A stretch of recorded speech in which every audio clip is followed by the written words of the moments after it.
Madame, Monsieur, bonjour et bienvenue dans le cadre de cette autre édition de la quotidienne sur votre chaîne de télévision Pan-African Media TV pour vos plaisirs qui vous souverainisent et qui vous unit. Vous êtes nombreux à nous regarder au quotidien sur le canal Créolink Digital ou encore sur nos plateformes digitales, notamment Facebook, YouTube, Twitter, LinkedIn pour pouvoir être au parfum de toutes les différentes actualités et surtout nos différents contenus que nous produisons au quotidien pour le grand plaisir, bien entendu, de l'Afrique tout entière et pour le monde entier. Encore ce matin, du 10 juin 2024, de l'an de grâce, toute la grande rédaction centrale de Pan-African Media TV, mais aussi et surtout de la technique, se sont mis à pied d'œuvre pour que vous puissiez vivre le meilleur des débats panafricains aujourd'hui. Alors, pour cette autre édition, nous avons, comme souvent, nos différents panélistes d'éminence grise avec lesquels nous allons pouvoir débattre sur des débats d'actualité inhérents qui nous sont très chers. Nous allons aujourd'hui faire un petit détour au Burkina Faso, en Afrique de l'Ouest, et après revenir un tout petit peu en Afrique centrale et particulièrement en République centrafricaine pour toucher du doigt les différentes actualités qui leur sont consubstantielles. Alors, ce matin, nous avons de leur côté de Paris notre panélistes que nous allons bien évidemment accueillir dans pas longtemps, bien vrai que maintenant nous avons ces petits problèmes de connectivité qui nous gênent un tout petit peu. À Paris, nous avons Jessie Dill qui est géopolitologue et spécialiste des questions de sécurité. Après Paris, nous ferons un petit détour à Ouagadougou, au grand Adama Sawadogo, qui est secrétaire général national de Planète Jeune Panafricaniste du Burkina Faso. Et après quoi, nous rentrerons au Cameroun où nous irons à Yaoundé prendre notre panéliste Charlie Kenyé, qui est géostratège, et éventuellement notre consultant permanent Joe Batengene. Ainsi est-il appelé affectueusement parce qu'aujourd'hui, c'est un format tout aussi singulier. Tous nos différents panélistes vont réagir par Zoom. Et nous espérons que la fluidité sera au rendez-vous pour que les choses se passent de fort belle manière. Alors, c'est ainsi que nous vous disons merci pour votre patience, merci pour votre fidélité, merci pour cette confiance que vous avez placée en nous, car c'est l'Afrique en marche et c'est Pan-African Media qui s'ouvre. Prenons cette transition et revenons pour la problématique.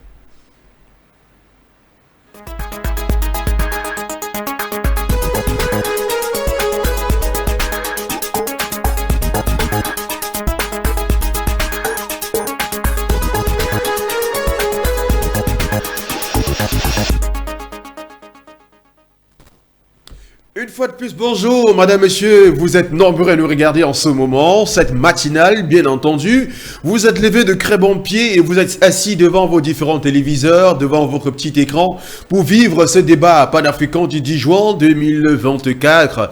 Et bien entendu, vous le savez, le principe, l'émission, elle est interactive. Vous avez la possibilité, l'opportunité de donner votre avis sur les thématiques qui sont sur la table, eh bien, par Facebook ou par YouTube. Vous pouvez apporter vos différents commentaires que nous pourrons éventuellement et facilement rendre ici à l'antenne pour l'intention et l'attention de toute la planète qui nous regarde actuellement sur Pan-African Media. La problématique, la première de cette matinée, des Burkinabés mécontents des propos de la représentation du Haut Commissariat des droits de l'homme monte au créneau en fin de semaine dernière.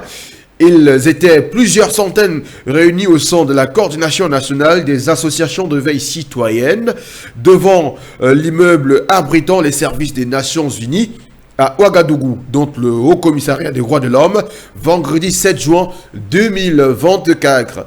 Sur leurs différentes pancartes, pouvait-on lire « ONU dégage dans toute la zone de l'AES ». Allez loin avec vos propos mensongers sur nos forces de défense et de sécurité et des volontaires de la défense de la patrie d'avoir tué des civils et des non-terroristes. pour établir l'honneur de ces vaillants hommes en tenue et surtout des volontaires pour la défense de la patrie qui se donnent corps et âme contre les terroristes pour la tranquillité des citoyens.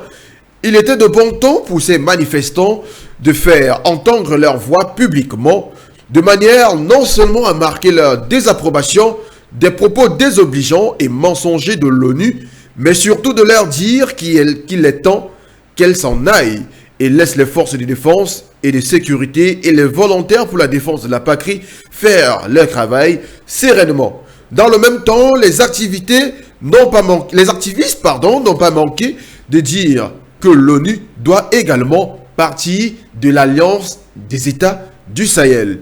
Ghislain Dabiré, secrétaire général de cette organisation des activistes, dans une déclaration officiellement lue et remise des instants après à un représentant de l'institution, a exigé que les accusations de l'institution soient publiquement rétractées, pour rétablir l'honneur de leurs soldats et de la nation burkinabé.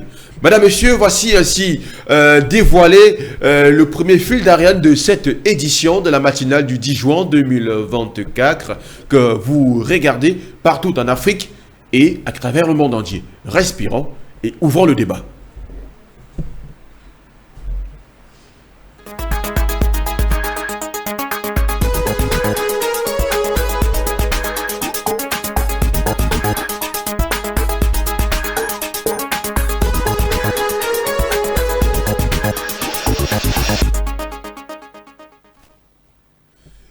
Une fois de plus, nous sommes de retour sur le plateau. Ça nous fait plaisir de savoir que vous nous faites confiance et que vous êtes assis devant vos petits écrans pour regarder cette édition. Allons directement au Burkina Faso, à Ouagadougou, actuellement, où Sawadogo est avec nous via cette fiable connectivité actuelle. Bonjour Sawadogo.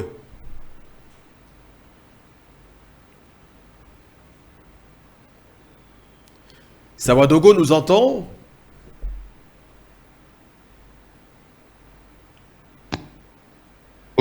Vous m'entendez? On vous entend parfaitement. Une fois de plus, bonjour.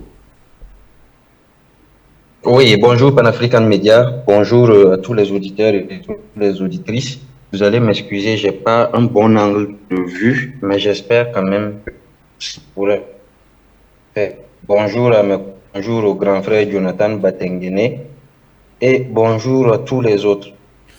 Merci, bonjour également tous les téléspectateurs et followers de Pan-African Media TV. Ils sont déjà connectés, ils sont assis devant leurs petits écrans pour regarder l'émission. Alors la première thématique est celle du Burkina Faso où des manifestants sont montés au créneau pour dire non à l'ONU qui a avancé des propos mensongers à l'encontre des forces de défense et de sécurité, mais aussi et surtout des volontaires pour la défense de la patrie, pour avoir, ils disent que ces derniers ont tiré sur des civils en lieu et place des terroristes, alors que ceux-ci, au quotidien, mènent des actions allant dans le sens d'éradiquer le terrorisme. Alors, vous, particulièrement, en tant que panafricaniste, mais aussi et surtout en tant que burkinabé, comment avez-vous pris cette déclaration de l'ONU qui s'est basée sur un rapport de Human Rights Watch?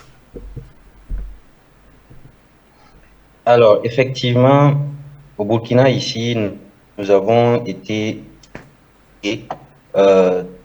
très préoccupés d'entendre le bureau du Haut Commissariat des droits de l'homme de l'ONU, M. Voltaire Turk, basé sur des allégations fallacieuses, voilà, et des propos mensongers de l'ONG Human Rights Watch, qui affirmait qu'au Burkina, il y a des exactions sur les civils, la violation des droits humains, il y a des situations particulièrement violentes. Sawadogo, voilà, je vais vous couper un tout petit peu, s'il vous plaît, je vais vous couper. Allô? En tant que panafricain, en tant que... Sawadogo? Oui. S'il vous plaît, je vais vous couper. Essayez de prendre un très Vous bel me angle, je suivez? vous en prie. Voilà, prenez un très bel angle parce que les images ne sont pas tout à fait bonnes. Essayez de prendre un bel angle légèrement et nous aurons une très belle qualité d'image. Légèrement, s'il vous plaît. Ça va aller? D'accord, ça marche. C'est bon maintenant? Ok, on peut y aller. Sawadogo, vous avez la parole. Ok, en attendant que nous rétablissons la connectivité avec Sawadogo, nous allons directement à Yaoundé pour prendre notre panéliste, Charlie Kenyé, notre géostratège. Bonjour Charlie et bienvenue ce matin.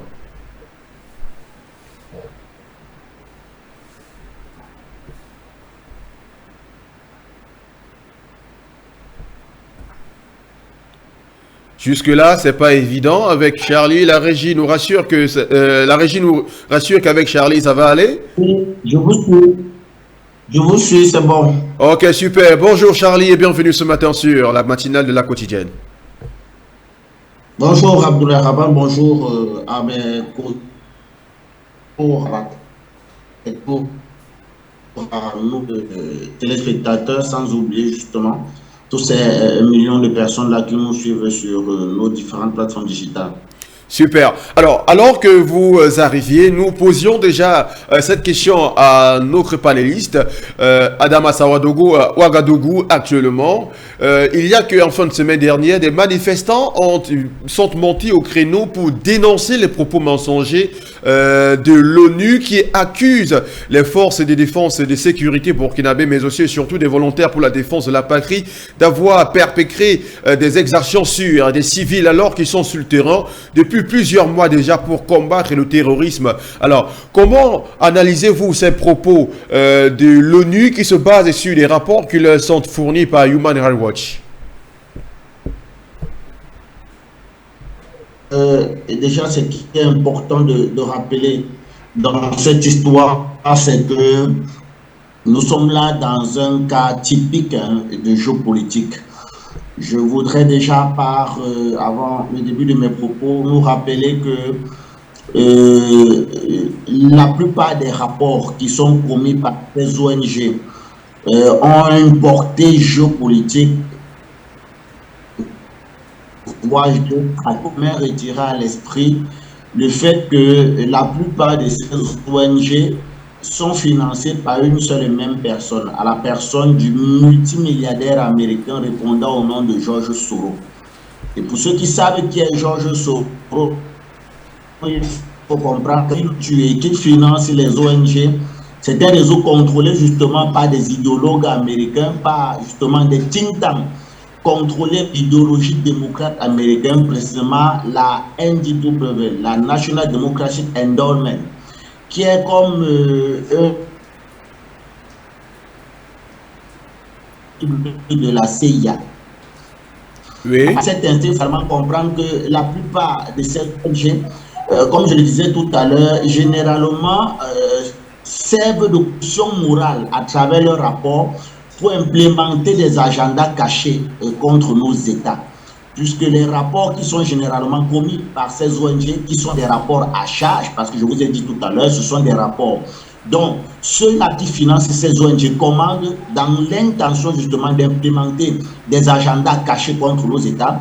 Et donc ces rapports-là, généralement, servent de caution morale au niveau des instances internationales telles que l'ONU pour mettre ces États-là au banc des accusés.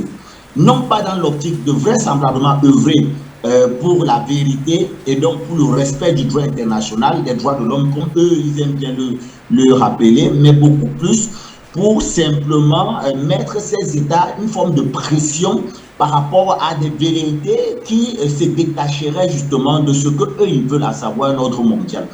Quand j'ai fini de rappeler ces faits, il faut aussi dire que lorsque vous prenez par exemple les armées d'Afrique, il faut dire très clairement que les armées d'Afrique aujourd'hui sortent de loin. Parce que lorsque le colon avait justement constitué ces armées-là en son temps, ces armées-là n'avaient pas l'appellation de forces armées, on les appelait la force publique.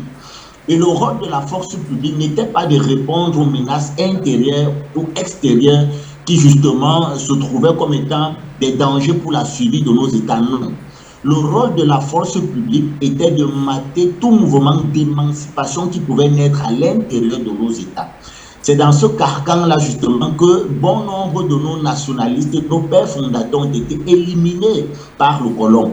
Et donc, aujourd'hui, le colon parti, les forces publiques ont pris l'appellation d'armée nationale. Mais est-ce qu'il y a eu un véritable travail scientifique, technique et même idéologique? Parce qu'il faut rappeler qu'une armée, d'abord, c'est une doctrine militaire. Et quand on parle de doctrine militaire, on parle de l'idéologie de cette armée, on parle de la philosophie de cette armée. Donc, il n'y a pas eu ce travail scientifique qui a été fait. Et cela a fait en sorte quoi? Cela a fait en sorte que nos armées aujourd'hui, sur le plan professionnel, sur le plan de l'efficacité, et même sur le plan de la doctrine militaire, pêchent un peu beaucoup. Et vous verrez aujourd'hui que la plupart des ONG, la plupart des armées en Afrique, qui font aujourd'hui l'objet d'une cabale contre justement leur efficacité par ces ONG-là, ce sont les armées qui sont en train de monter en puissance. Il vous souvient quand son temps ici au Cameroun, la même ONG Human Rights Watch, dans des hôtels feutrés ici à Yaoundé, avait commis des rapports sur l'armée camerounaise, comme quoi elle faisait des exactions dans les régions du nord-est et du sud-ouest.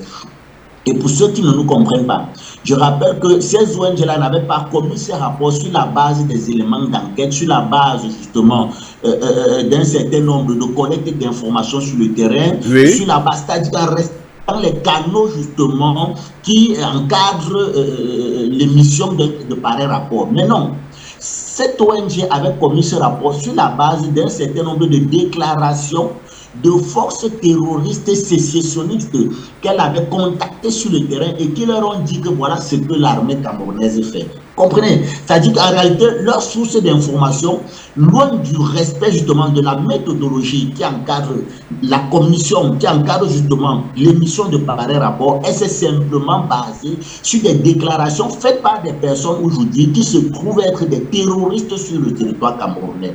Voilà comment ces ONG fonctionnent. Et la conséquence de ce rapport que Human Rights Watch avait émis contre le Cameroun, c'est que quelques temps après, le Conseil de sécurité des Nations Unies se réunit en plénière pour ouvrir justement ce qu'on appelait de ce côté-là une réunion de sécurité, une réunion d'urgence pour le Cameroun. Or, l'intention dans ça, c'était quoi? C'était de permettre à ce que les casques bleus arrivent au Cameroun dans l'optique de recréer ce qu'ils ont fait à la République démocratique du Congo, c'est-à-dire, ou encore ce qu'ils ont fait récemment avec la Côte d'Ivoire lors de la crise post-électorale. C'est-à-dire quoi? C'est-à-dire créer une zone tampon. Ils ont fait la même chose au Mali, c'est-à-dire créer une zone tampon entre les forces gouvernementales et les forces terroristes et sécessionnistes. Dans quelle optique?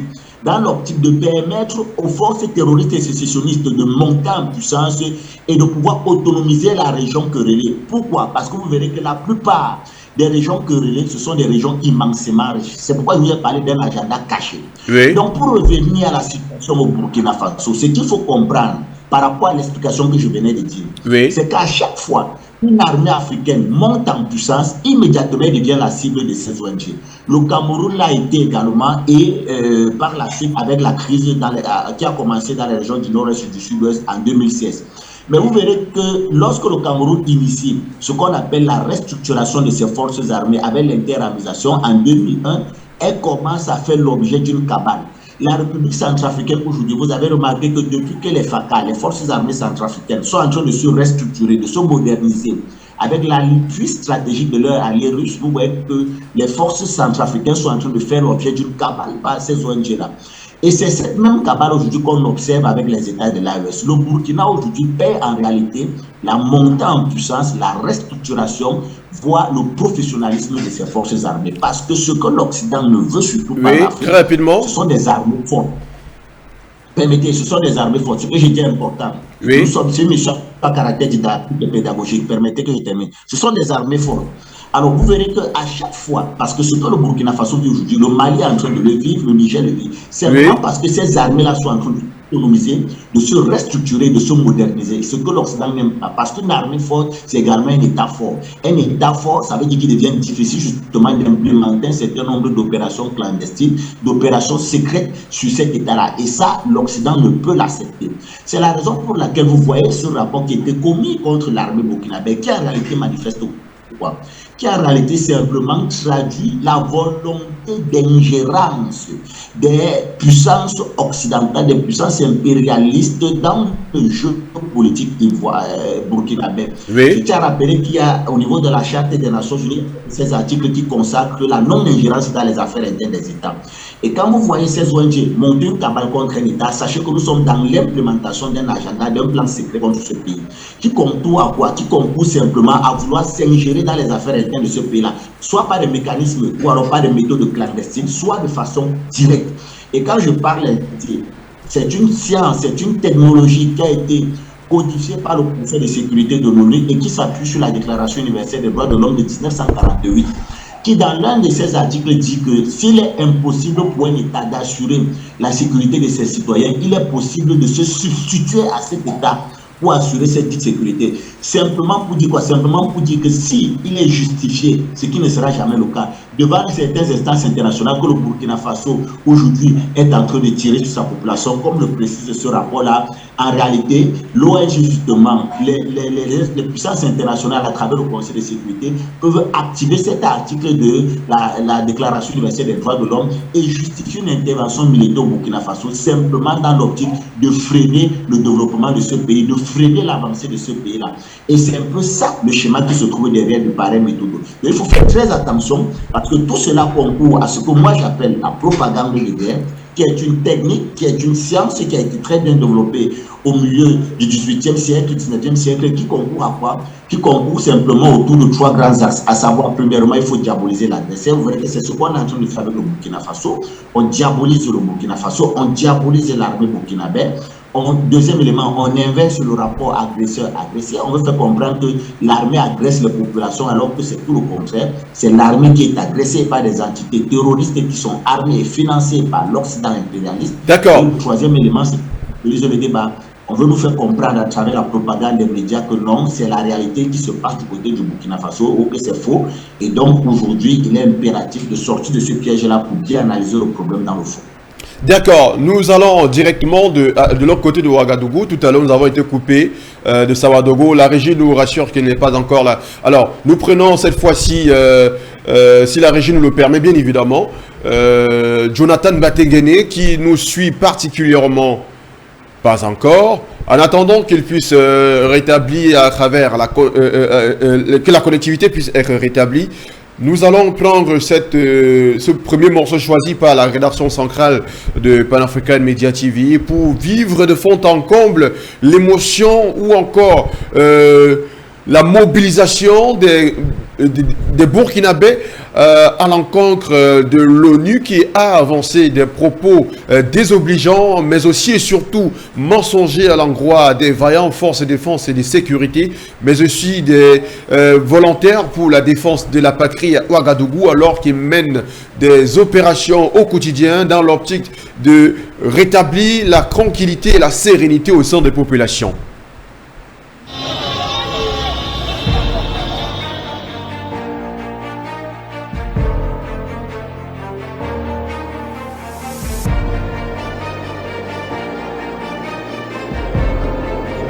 Le Burkina Faso, membre de l'ONU, fait face à une guerre qui lui a été imposée depuis plus de 8 ans par des terroristes soutenus par des puissances extérieures.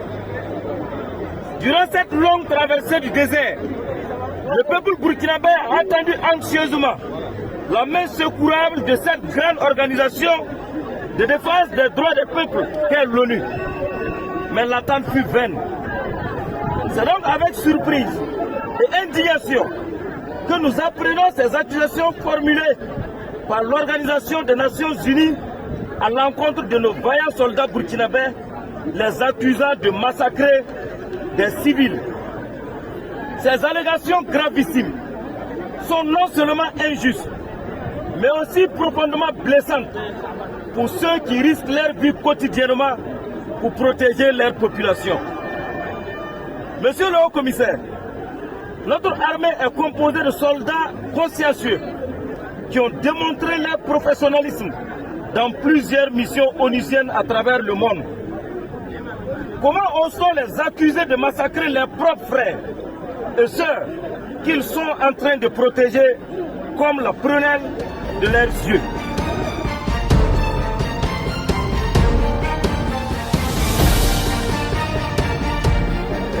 Nous ne sommes pas dupes. Un proverbe de chez nous dit que quand on veut abattre son chat, on lui colle toujours les plumes à la gueule. D'ailleurs, vos propos ne nous étonnent pas.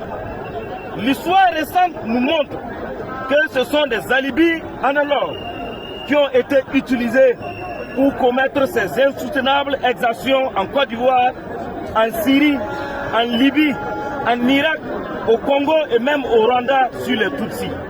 Par ailleurs, des milliers de Congolais sont massacrés chaque jour par des rebelles et les Israéliens bombardent toujours la bande de Gaza, causant la mort des milliers de civils.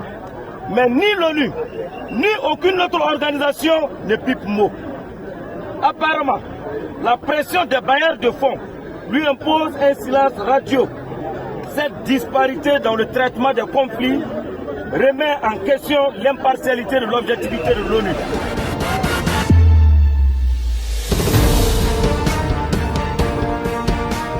Monsieur le haut-commissaire, le peuple burkinabé, quant à lui, est fatigué du silence coupable de nos structures sur cette guerre impérialiste qui lui a été imposée depuis plus de 8 ans. C'est pourquoi, au regard de ce qu'il préfère, de ce qui précède, et pour la survie de cette organisation qui a donné tant d'espoir à travers le monde, nous exigeons que ces accusations soient publiquement rétractées pour rétablir l'honneur de nos soldats.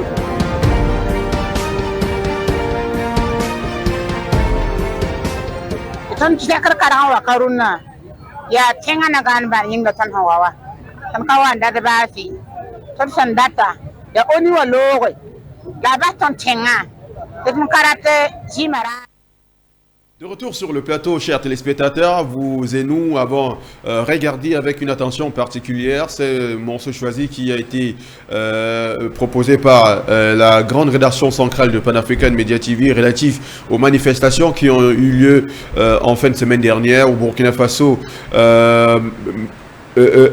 Manifestant, je vais dire une fois de plus, le courroux qu'il y a à l'encontre de l'Organisation des Nations Unies qui a porté des propos mensongers et désobligeants à l'endroit des forces de défense et de sécurité burkinabé, mais aussi et surtout des volontaires pour la démocratie et la patrie, disant que ceux-ci auraient tiré sur des civils dans le cadre de leur opération contre les terroristes. Alors, lorsqu'on écoute le coordinateur de cette manifestation, Charlie Kenyé, vous qui nous regardez, vous qui nous suivez actuellement, avec qui nous débattons, est-ce que vous n'avez pas là le sentiment que l'ONU fait des sorties à portée sélective lorsqu'on se rend compte que de leur côté d'Israël, il y a des exactions qui sont perpétrées par le gouvernement de Netanyahou et que ceci passe sous veilleuse, et quand on revient en Afrique et sorti les griffes, est-ce que vous n'avez pas l'impression que ce sont là des réactions sélectives de la part de l'ONU qui visent éventuellement à fragiliser et à déstabiliser l'armée burkinabé qui est vent debout contre les terrorisme depuis quelques 2 ans déjà, avec l'arrivée du capitaine Ibrahim Traoré au pouvoir? Oui, mais je vous ai expliqué tout à l'heure qu'en réalité, c'est une stratégie, c'est un cercle vicieux. C'est très bien pensé, c'est pour les naïfs. Hein. Ceux qui prennent en compte ce genre de rapport, c'est pour les naïfs. Mais écoutez, est-ce que vous savez, à l'heure où je vous parle, qu'il y a également une autre ONG qui s'appelle le Conseil norvégien pour les réfugiés, qui est financé à hauteur de 35% par le gouvernement norvégien. Et le reste des pourcentages, vous avez la fondation Soros et un certain nombre de particuliers qui y mettent de l'argent. Et bien, le Conseil norvégien pour les réfugiés a un rapport dans lequel elle, justement, évalue les crises les plus négligées au monde. Vous savez qui est premier de ce classement? C'est le Burkina Faso. Bon, voilà le Conseil norvégien qui dit que le Burkina Faso est le premier pays au monde avec les crises humanitaires et sécuritaires les plus négligées. Le deuxième, vous savez qui est deuxième dans ce classement? C'est le Cameroun. Vous savez qui est troisième? C'est la République démocratique du Congo. Vous savez qui est quatrième? C'est le Mali. Ensuite, le Niger. Ensuite, vous avez un pays comme le Honduras. Dans le top 10 des crises les plus négligées à l'échelle internationale, selon le Conseil norvégien pour les réfugiés, 9 pays sont d'Afrique. Il y a un seul pays qui est à l'intérieur, qui est le Honduras. Mais j'ai envie de vous poser la question. Et vous savez même pourquoi le Honduras apparaît? Parce qu'en réalité, au Honduras, il n'y a même pas de crise. Le Honduras apparaît simplement du fait de l'arrivée massive d'un certain nombre de réfugiés qui fuient l'Haïti, qui fuient Haïti et qui fuient le Cuba pour rejoindre le Honduras. Parce que selon les statistiques de l'OIM, l'Organisation internationale de la migration, chaque jour, il y a environ 5 000 réfugiés qui arrivent au Honduras en provenance de Haïti et de Cuba. Pourquoi? Simplement parce que les populations de Haïti et de Cuba n'ont pas besoin de visa pour arriver au Honduras. Et donc, c'est en réalité cette crise migratoire qui fait en sorte que le Honduras est classé est mis dans ce.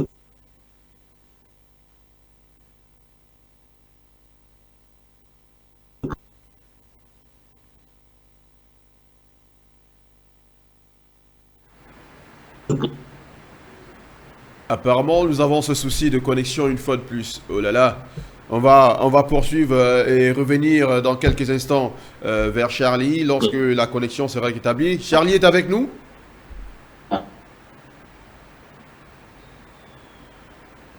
Allô Charlie, vous nous recevez?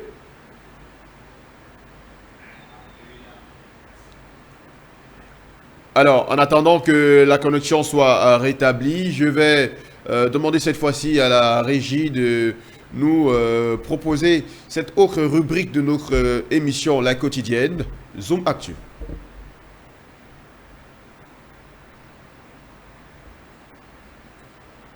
Hello, hello. Bonjour l'Afrique, bonjour le monde. C'est clair que le monde bouge et l'Afrique avec. C'est clair que l'Afrique bouge, le Burkina Faso surtout avec 5 bougées le vendredi 7 juin du côté bien sûr de Ouagadougou.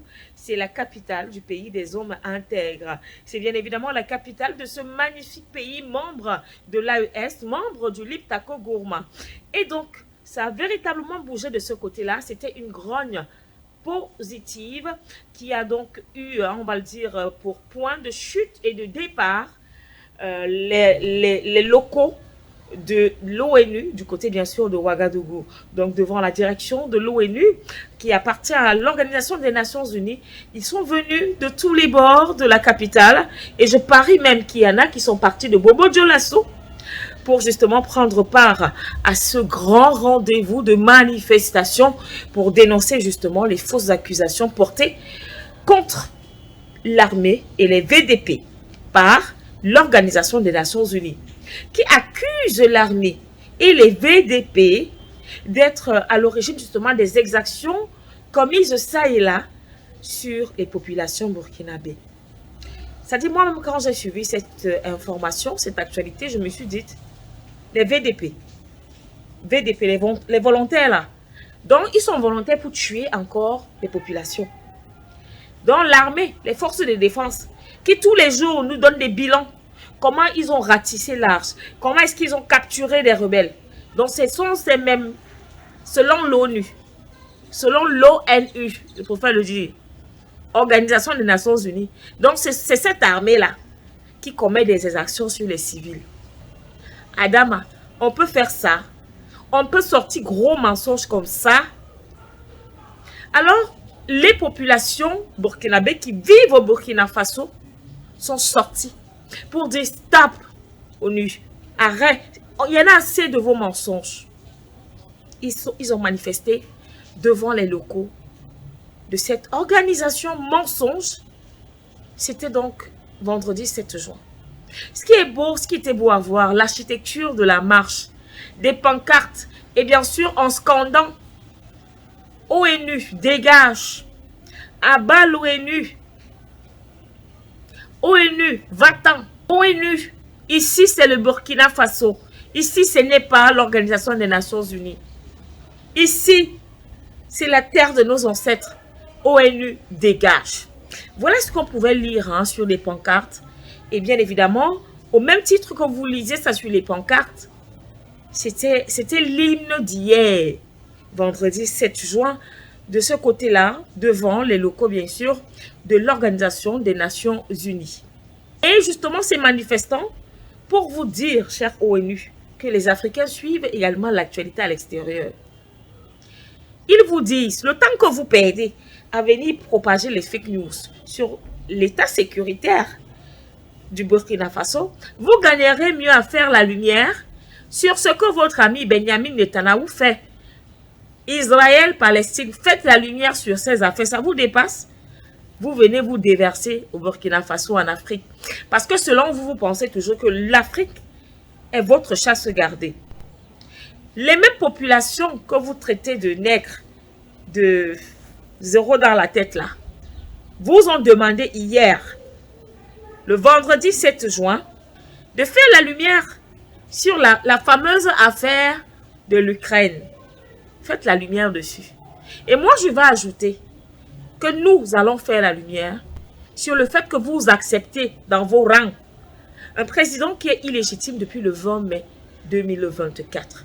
Je parle bien sûr de M. Volodymyr Zelensky, qui a été invité à un anniversaire 80 ans, célébré par la France, le débarquement en Normandie. Mais quand c'est nous qui célébrons les nôtres, ça ferait problème.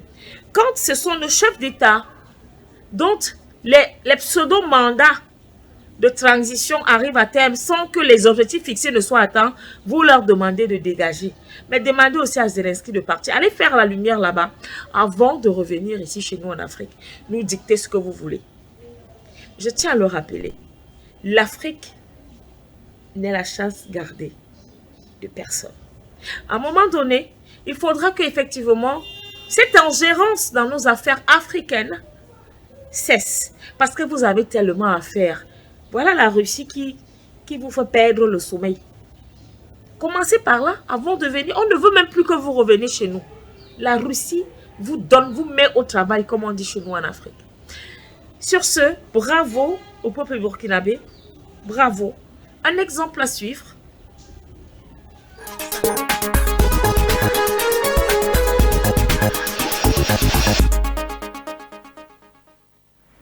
Toute la référence à la très grande panafricaniste, Madame Foot Dedi, qui vient de nous servir, oui, cette belle galette avec laquelle nous portons affectueusement bien, il faut le dire. Ce petit coup de gueule dirigé directement à l'endroit de l'Organisation des Nations Unies et affidée, qui au quotidien propage de mauvaises nouvelles et participe activement à la propagation de fausses nouvelles à travers l'Afrique, mais reste bras croisés et bouche cousue sur toutes les exactions qui sont faites sur le territoire occidental et même jusqu'au Moyen-Orient. On va naturellement parler de l'Israël et de la Palestine qui sont à couteau tiré actuellement alors que Benjamin Netanyahu ne cesse de multiplier des stratégies pour mettre à mal ce pays. Alors maintenant, nous allons devoir prendre en 4 minutes seulement Charlie Kenyé, alors que nous avons été coupés tout à l'heure par la connexion. En 4 minutes seulement, essayer de revenir sur les propos de Madame Foot Dedi. Et juste derrière, nous allons prendre notre rubrique, la tranche informative du 9h. Charlie. Bien, comme je disais tantôt, tout ça participe d'une vaste stratégie. Je vous ai dit tout à l'heure que vous ne pouvez détacher le rapport commis par Human Rights Watch à l'encontre ou à l'envoi des forces de défense et de sécurité burkinabè et des VDP, des volontaires pour la défense de la patrie, de ce qui est en train de se faire à l'échelle internationale. C'est la raison pour laquelle j'ai convoqué ici le rapport du Conseil norvégien pour les réfugiés qui, récemment, l'un de ses rapports, c'est-à-dire son rapport de 2023, précisait que les 10 crises avec les conséquences humanitaires les plus négligées dans le monde, le Burkina Faso était classé premier, le Cameroun était classé deuxième. Et je vous ai dit que sur cette liste des 10 crises les plus négligées dans le monde avec des conséquences humanitaires, 9 pays dans ce classement du top 10 étaient des États africains. Un seul pays était venaient de l'étranger. Et le pays qui était étranger ici, c'était le Honduras. Pourquoi? Parce que le Honduras en soi-même ne subit pas une crise sécuritaire avec une conséquence humanitaire. Le problème du Honduras, simplement, c'est l'arrivée, l'afflux massif, justement, d'un certain nombre de réfugiés en provenance de Cuba et de Haïti, simplement parce que au Honduras, ils n'ont pas besoin de visa pour s'installer. Et donc, c'est l'arrivée de ces réfugiés-là qui met le Honduras dans la liste de ce classement, de ce top 10. Et donc, aujourd'hui, selon l'OIM, le Honduras subit justement l'afflux de réfugiés. On parle là de pratiquement 5000 réfugiés par jour qui arrivent de ce côté-là en provenance de Cuba et de Haïti. C'est simplement cette réalité qui fait en sorte que le Honduras se retrouve dans ce classement. Mais on a envie de se poser la question. Est-ce qu'il n'y a qu'en Afrique que nous observons des crises sécuritaires avec des conséquences humanitaires? Comment on peut classer 10 États africains, parmi lesquels le Cameroun, et je vous rappelle que le Cameroun est dans ce classement également par rapport à une logique, parce que c'est là où il y a une logique géopolitique. Je vous rappelle que le Conseil norvégien pour les réfugiés, dont le quartier général est en Norvège, qui finance également cette ONG à hauteur de pratiquement 40%. Il faut rappeler que l'un des piliers justement du mouvement terroriste et sécessionniste qui séduit au Cameroun dans les régions du nord-est et du sud-ouest est actuellement un citoyen norvégien. Il s'appelle le docteur Luc Ayabacho. Il réside en Norvège, il est protégé par le gouvernement norvégien, il est blanchi, il est sécurisé par le gouvernement norvégien. Et le Cameroun ont figuré dans ces listes en tant que deuxième pays. Mais allons plus loin. On a bien envie de se poser la question. Donc, il n'y a qu'en Afrique que nous observons des crises sécuritaires avec des conséquences humanitaires. Comment est-ce qu'on peut expliquer qu'un État, par exemple, comme la Birmanie, ne fait pas partie de ce classement? Je vous rappelle que selon les statistiques des Nations Unies, depuis le coup d'État de 2021 qui a eu en Birmanie, nous sommes à pratiquement 13 000 morts, 1,3 million de réfugiés. Mais la Birmanie ne fait pas partie de ce classement. Comment vous expliquez qu'un État, par exemple, comme la fédération le conflit entre la Russie et l'Ukraine, donc l'Ukraine ne fasse pas partie de ce classement? Je vous rappelle que depuis 2014, depuis le coup d'État de 2014, ce qu'on a baptisé, ce qu'on a marqué en révolution de Maïdan, vous aviez du côté de l'Ukraine 13 000, non, on parle de 15 000 morts dans les régions du Donbass, c'est-à-dire à l'est de l'Ukraine. 15 000 morts. On a plus de 1 million de réfugiés. Mais vous voyez que l'Ukraine également ne fait pas partie de ce classement. Si je vous parlerai du Yémen, je vous rappelle que depuis justement la coalition internationale conduite par les États-Unis et l'Arabie Saoudite qui combattent le Yémen depuis pratiquement 10 ans. Au Yémen, nous sommes à 85 000 enfants qui sont menacés de famine. Nous avons là-bas de ce côté, on compte pratiquement 300 000 morts. Nous sommes à 2 millions de déplacés. 1 million de réfugiés. Mais le Yémen ne fait pas partie de ce classement. Je ne vais même pas vous parler des États, par exemple, comme la guerre en Syrie. En Syrie, nous sommes à 11 années de guerre. Nous sommes à plus de 1 million de déplacés internes et de réfugiés. Mais même la Syrie ne fait pas partie de ce classement. Je ne vous parlerai même pas des problèmes comme ce que nous vivons, par exemple, à Haïti. Je ne vous parlerai même pas du conflit israélo-palestinien.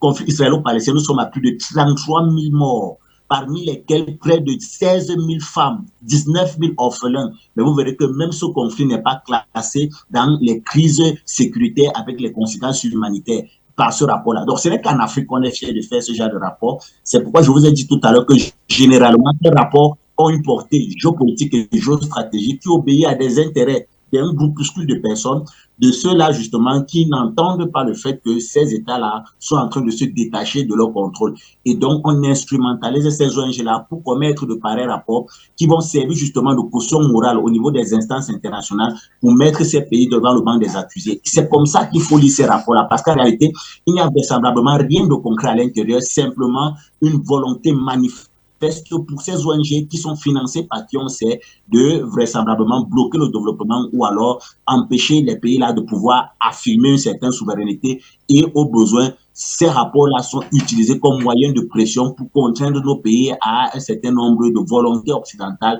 qui ne cadrent pas avec les intérêts de nos pays. Merci Charlie. On va revenir beaucoup plus amplement là-dessus après cette tranche informative du 9h, une rubrique de notre quotidienne. Allons-y.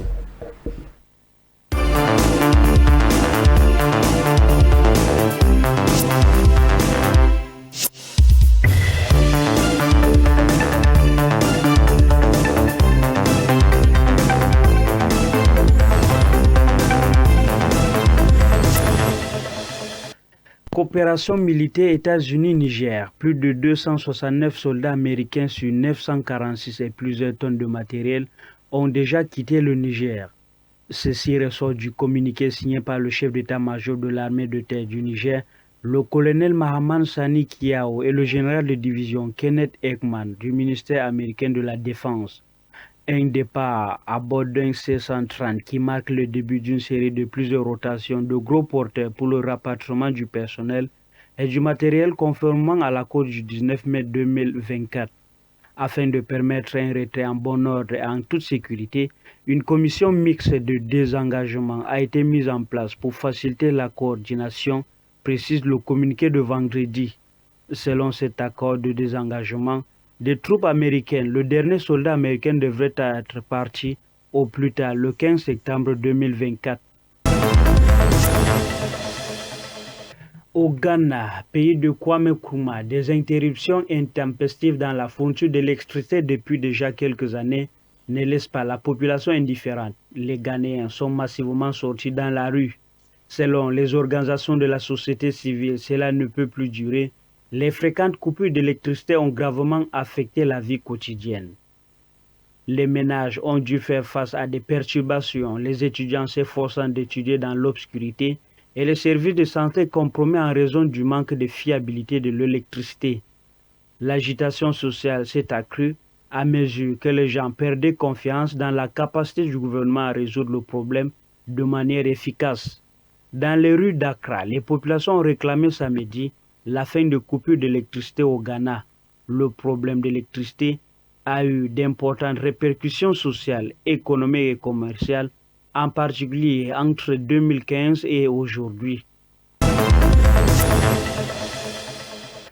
En France, le président Macron dissout l'Assemblée nationale. Le chef d'État français l'a annoncé dans la soirée d'hier dimanche 9 juin 2024.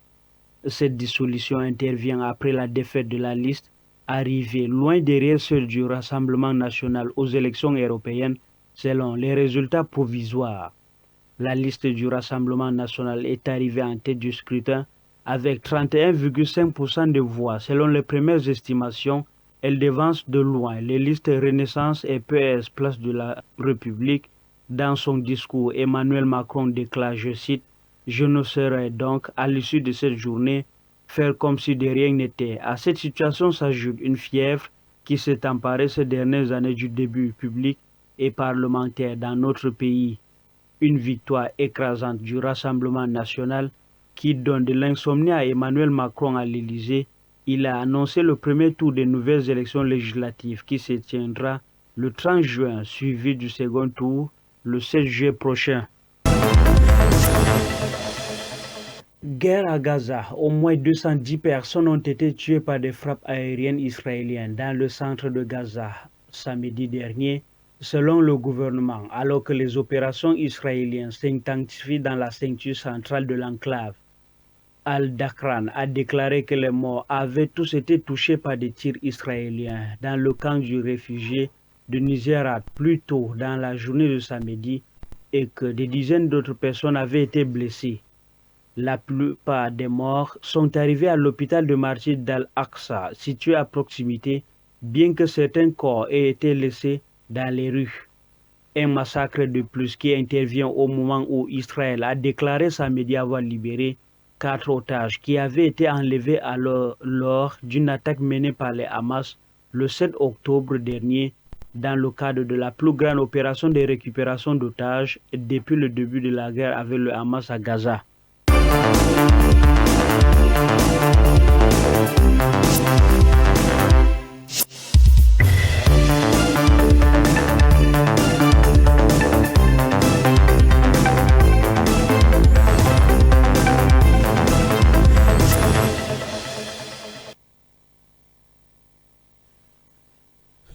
De retour sur le plateau après ces belles informations qui nous ont été proposées par Boubacaré Kouvou, à qui nous disons bonjour, et à l'ensemble de la rédaction ici présente qui suit ce débat avec une attention chirurgicale. Nous revenons vers vous, Charlie Keyé. Alors, vous venez là de regarder ces informations. Bon, on ne va pas revenir là-dessus. Nous restons dans le cadre de notre débat, tout en disant que dans quelques instants seulement, nous allons embrayer avec le deuxième sujet de la matinée. Alors, est-ce que, au regard des propos ou encore au regard de la dynamique entreprise par les activistes et les populations burkinabées allant dans le sens de chasser l'ONU, cela pourrait être possible? Est-ce que l'ONU pourrait aussi accepter cela aussi facilement que cela puisse être de partir du Burkina Faso? On a également vu dans d'autres pays comme en République démocratique du Congo, en RCA, où les représentations de l'ONU ont été chassées au regard de leurs différentes exactions ou encore au regard de leur fébrilité, au regard de leur mutisme face aux différentes exactions qui sont faites sur le territoire, alors qu'ils y sont pour tenter de maintenir la stabilité et la sécurité dans ces différents pays. Pensez-vous qu'au Burkina Faso, alors que les populations sont sorties en masse pour demander à l'ONU de partir, est-ce que l'ONU va aussi avoir une oreille aussi réceptive et attentive à ces différentes doléances?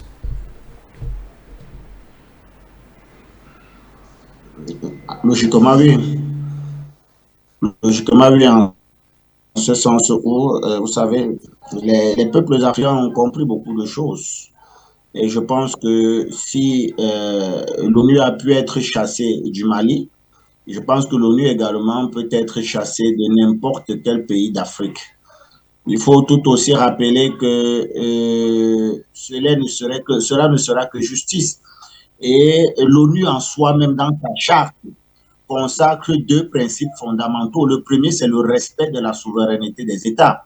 Le second, c'est la non-ingérence dans les affaires internes des États.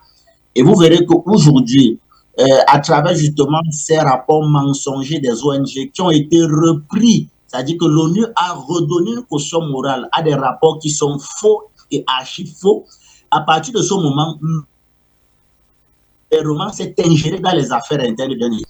Et donc, au mépris même de sa propre charte qu'elle s'est elle-même fixée, à partir de cet instant, le peuple, dans toute sa souveraineté, dans toute sa plénitude et sa légitimité, est en droit de demander à l'ONU de partir de ce pays.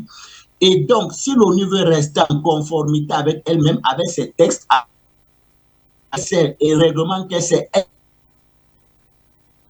ingérée dans les affaires internes des États, ce qu'elle a violé parce qu'elle est ingérée dans les affaires internes des États, et de la pire des façons. Mais deux, c'est le respect de la souveraineté d'un État. Et donc aujourd'hui, le respect de la souveraineté du Burkina Faso passe justement par l'application justement de la manifestation du peuple souverain burkinabé qui aujourd'hui demande à l'ONU de partir. Et donc l'ONU doit simplement s'exécuter en conformité avec les lois, les textes avec le droit international. Sauf si l'ONU veut aujourd'hui nous démontrer par A plus B ce qu'on sait déjà, à savoir que c'est une entité qui ne respecte pas le droit international et qui ne respecte pas les textes et les lois et règlements qu'elle s'est elle-même fixés. Et donc, le débat ne doit pas être de savoir si l'ONU doit partir ou pas. L'ONU doit partir, l'ONU partira. Le débat aujourd'hui se situe à un niveau de savoir comment est-ce que les États africains doivent travailler justement à la construction d'un monde multipolaire qui va servir d'alternative à l'ONU, parce qu'il faut dire aujourd'hui que depuis 1948, c'est-à-dire depuis la création de l'ONU et de ses démembrements et de tout ce qui va avec, l'ONU aujourd'hui est un échec. C'est-à-dire que l'ONU a beaucoup travaillé contre les intérêts de ce que moi j'appelle, les autres appellent le Sud de l'Afrique et des autres pays, entre guillemets, des petits pays du monde. L'ONU a beaucoup plus travaillé contre les intérêts de ces pays-là, au détriment justement de l'oligarchie internationale, de la bourgeoisie internationale. À partir de cet instant, l'ONU aujourd'hui n'est pas en qualité en qualité de véritablement servi de caution ou alors servi justement d'idéal pour les États africains. Et c'est en ce sens où les Africains et les peuples africains doivent également comprendre qu'il est impératif pour eux de travailler justement à renforcer leur capacité de surveillance, de contrôle, mais également leur capacité de sécurité et de défense. Il faut travailler à solidifier, à restructurer, à moderniser nos armées parce que c'est le seul rempart face à toute menace étrangère qui pouvait justement détruire ou alors mettre en mal notre vivre ensemble, mettre en mal notre intégrité. Et vous verrez que chaque pays qui s'engage dans cette dynamique-là devient immédiatement la cible de l'ONU et de ses ONG, tout ce qui est rattaché à cette ONU-là. Donc, ce n'est pas le problème de savoir s'ils doivent partir ou pas parce qu'ils partiront, mais le but ici, c'est de comprendre que nous sommes attaqués sur notre sol, nous sommes une menace pour ces gens-là et que nous ne devons rien attendre de ces gens-là parce qu'ils travailleront toujours à nous mettre au bas de l'échelle. Et donc, nous devons multiplier les mécanismes de nature à pouvoir s'affranchir de tout ce qui est institution spécialisée, de tout ce qui est organisation internationale, mais également nous devons travailler à l'avènement d'un monde alternatif qui aujourd'hui va nous permettre de ne plus dépendre totalement et entièrement de l'ONU et de ses démembrements. À la suite de votre argumentaire, j'aimerais ajouter ceci. Alors, est-ce que vous n'avez pas le sentiment que l'Organisation des Nations Unies est vent debout pour tenter de monter, de révolter le peuple contre le capitaine Ibrahim Traoré et ses frères qui sont au pouvoir et ont depuis un certain temps décidé d'ancrer au front contre le terrorisme et les résultats sont plutôt satisfaisants et probants. Et il y a récemment que le peuple également a donné sa caution à la même transition de passer encore un peu plus de 5 ans au pouvoir au vu de tous ces chantiers qui ont été engagés et principalement dans le cadre sécuritaire qui portent des fruits. Est-ce que là, vous n'avez pas le sentiment que ces propos de l'ONU sont de nature à tenter de révolter le peuple contre la transition? Tout à fait. Tout à fait. Mais ce qu'il faut comprendre, il faut lire le problème dans un sens beaucoup plus large. Pourquoi je le dis? Simplement parce que vous verrez que la plupart des États de l'AES ces derniers jours, ces derniers subissent nombreuses attaques. Vous avez vu que le cas, par exemple, où on crée de tensions aujourd'hui entre le Mali et la Mauritanie au niveau de sa frontière. On va jusqu'à manipuler les images de l'armée libyenne, du défilé de l'armée libyenne du 24 mai 2000, qu'on veut assimiler justement à l'armée mauritanienne qui sera en train de se faire avec le Mali. Qu'on va mener les... On multiplie les rapports contre l'armée burkinabé. Si ce n'est pas Human Rights Watch qui accuse l'armée burkinabé de tirer le Conseil norvégien pour les réfugiés qui dit que la crise se crée avec des conséquences humanitaires, la première la plus négligée dans le monde, c'était archi faux. Et à côté, vous avez le Niger, par exemple, qui subit un certain nombre de précieuses attaques de la part d'un voisin qu'est le Niger avec Patrice Talon. Il venait avec Patrice Talon. Vous voyez qu'aujourd'hui, il y a des Français qui sont massés frontière nigérienne du côté du Bénin qui simplement n'attendent que le feu vert de l'Élysée et de Macron pour essayer d'implémenter cette opération clandestine en territoire nigérien, ce qui justifie la fermeture de la frontière nigérienne. Et donc vous voyez que la plupart des États de l'AES aujourd'hui subissent des attaques. C'est pourquoi il ne faut pas prendre ce problème pour la peine. Non, en réalité, il y a une volonté reste justement des impérialistes et de leur le continent, de manipuler les esprits et de faire que la plupart des États de l'AES se sentent fragilisés, ou besoin même se sentent menacés de l'intérieur. Et donc c'est dans ce cadre-là qu'il est en train de se faire. À partir de cet instant, vous comprenez qu'il ne faut surtout pas succomber à la propagande, parce que aujourd'hui nous sommes là dans ce que j'appelais tout à l'heure la propagande de guerre. Ces cas sont en guerre là. Apparemment, nous avons été coupés. La connectivité continue toujours d'avoir de réels problèmes parce que nous allons vous dire sans embâche que nous sommes attaqués sur nos différentes plateformes digitales. Chaque fois que nous lançons un sujet affecter ce pays. Je vous souviens que récemment encore, vous avez une mer. Oui. Encore et encore. Oh là là. Est-ce que Charlie nous reçoit? Française. Vous ne me suivez plus? Nous vous suivons, nous vous suivons. Il faut voir un problème de connexion parce que ça s'arrête, ça se coupe et ça finit par devenir. Justement, j'en parlais même déjà parce que nous avons ce problème tous les jours. Nous sommes coupés à chaque fois sur nos différentes plateformes. Donc, dans un cadre plus global, les différentes menaces auxquelles font face les États de l'AES, depuis le Mali avec la menace à sa frontière avec la Mauritanie, qui est en train d'être instrumentalisée par les réseaux sociaux.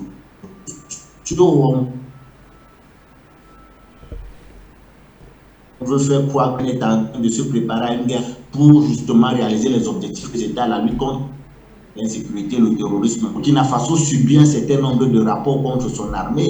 On dit que c'est la pire crise la plus négligée au monde, ce qui est totalement faux. Vous verrez qu'avec le Niger, vous avez des Français massés à sa frontière avec le Bénin qui n'attendent que l'aval de l'Élysée pour attaquer. Récemment encore, vous aviez une espionne française d'origine malienne qui a été prise en flagrant délit du côté du Mali. C'est une guerre qui est en train d'être menée aux États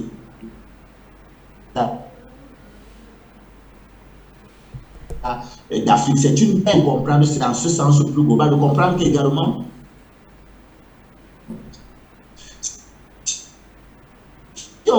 l'AES, ce qui dérange dans ça, c'est porte une volonté de puissance géopolitique de l'Afrique.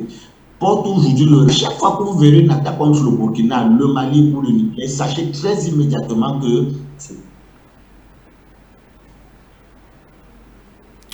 D'accord, Charlie. Je pense que nous allons devoir transiter immédiatement pour le deuxième sujet. Mais avant, puisque vous êtes une voix qui porte en Afrique, puisque vous avez des analyses tranchantes et pertinentes, en conclusion, juste en une seule minute seulement, j'aimerais que vous disiez au peuple burkinabé, mais aussi surtout aux forces de défense et de sécurité et les volontaires pour la défense de la patrie, quelle est l'attitude qu'ils devraient développer actuellement face à l'Organisation des Nations Unies qui est résolument tournée contre les opérations sanitaires qui sont menées sur le terrain en vue de maintenir la stabilité et la tranquillité sur le territoire burkinabé. En une minute seulement. En une minute, que chacun reste focus sur ses objectifs. Les objectifs du président de la transition, les objectifs de l'armée burkinabé avec les VDP, c'est de défendre la patrie, c'est de restaurer l'intégrité de la patrie, qu'il reste focus sur cet objectif-là. À savoir, il faut lutter contre les bandes armées qui pilulent le nord, il faut lutter contre les organisations terroristes, les milices armées qui pilulent le nord et qui justement empêchent de donner la quiétude et la sécurité aux populations. Il faut rappeler que la sécurité, c'est le premier élément du développement d'un pays. Il n'y a pas de développement sans sécurité. Et donc, l'armée reste focus sur cet objectif-là, à savoir protéger les populations justement de ces groupes armés et restaurer l'intégrité du pays. Qu'il reste focus sur cet objectif. Maintenant, au niveau du peuple burkinabé, ils ont un rôle stratégique, voire important à jouer, celui justement de maintenir la mobilisation et de maintenir la pression, parce que il faut que le Burkina Faso arrive à cette situation où les ennemis doivent comprendre que la première barrière face justement à toute tentative de déstabilisation de ce pays reste le peuple. Et donc, quand je le dis, il faudrait aujourd'hui que le peuple maintienne la mobilisation qui est en train de se faire dans les rues pour exiger le départ de l'ONU, mais il faudrait plus encore que le gouvernement travaille dans l'optique de légiférer sur les ONG qui en réalité servent de caution morale à des agendas cachés contre les États. Vous savez que du côté de la Géorgie, il y a le Parlement géorgien qui a légiféré sur la loi contre les corps étrangers, contre les personnels étrangers. C'est-à-dire quoi? C'est-à-dire qu'aujourd'hui, il est difficile pour les ONG qui exercent en Géorgie de pouvoir recevoir des financements des personnes tierces sans que véritablement l'État ne soit au fait et ne sache qui les envoie. C'est valable également pour des États comme la Russie. Nous devons être capables aujourd'hui de contrôler les sources de financement de ces ONG-là parce qu'il faut le dire, c'est celui qui paye la note qui commande le menu.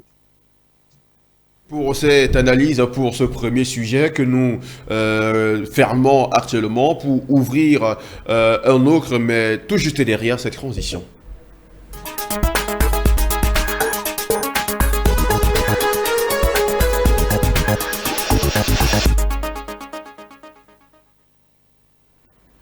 Eh bien, autre thématique pour cette autre édition de la quotidienne du 10 juin 2024, Madame, Monsieur, chers téléspectateurs, à l'occasion de la deuxième édition du Forum international de l'éducation à Kazan, en Russie, la République centrafricaine du président Faustin Archange Touadéra brille d'une présence remarquable. Entre autres représentants de ce pays d'Afrique centrale, le ministre d'État de l'Éducation nationale et Aurélien Simplice Konzele Zimba, le ministre de l'Enseignement supérieur, de la Recherche scientifique et de l'Innovation technologique, le professeur Sissa Magale. C'est une coopération entre les deux nations qui ne suit que son bonhomme de chemin et qui se matérialise dans le domaine de l'éducation et de la formation professionnelle. Le mathématicien Faustin Archange Touadéra et le patron du Kremlin, Poutine, en ont fait l'une de leurs priorités dans cette coopération. L'interaction de la Russie avec les pays africains dans le domaine de l'éducation date de plus d'un demi-siècle. Les premiers étudiants africains sont arrivés en URSS à la fin des années 1950. Aujourd'hui, plus de 27 000 étudiants africains étudient dans les universités russes, dont plus de 5 000 sont dans le cadre du quota accordé par le gouvernement de la Fédération de Russie à la RCA. La RCA a manifesté son envie de voir dans l'avenir des Africains dotés d'une éducation de choix pour répondre aux besoins du marché. C'est là la thématique de cette autre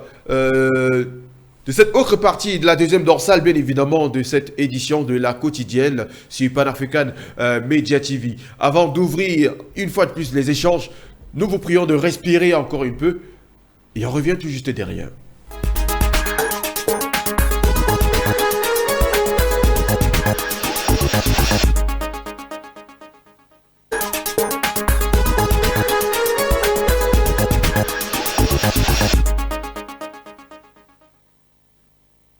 Une fois de plus, nous sommes de retour sur le plateau, mesdames et messieurs, chers téléspectateurs et followers.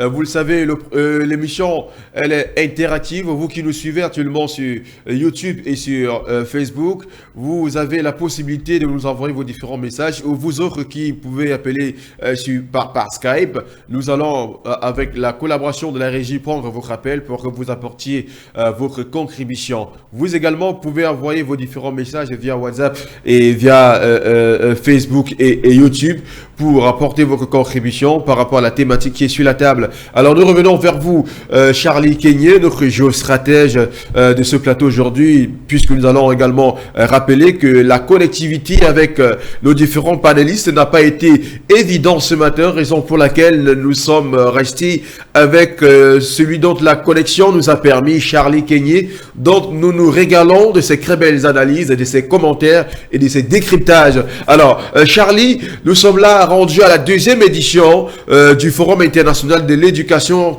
qui se tient à Kazan en Russie à partir de ce 10 juin jusqu'au 11 juin demain. Et la République centrafricaine qui s'est lancée depuis peu dans un élan de modernisation, dans un élan d'émancipation, dans un élan de développement de toutes les structures, de toutes les franges de son pays, est présent et brille d'une présence remarquable par ses ministres de l'éducation à Kazan. Alors, vous qui êtes en géostratège, vous qui comprenez amplement les problématiques géostratégiques et géopolitiques, comment peut-on analyser cette coopération entre la Russie et la République centrafricaine qui y participe sur le plan de l'éducation?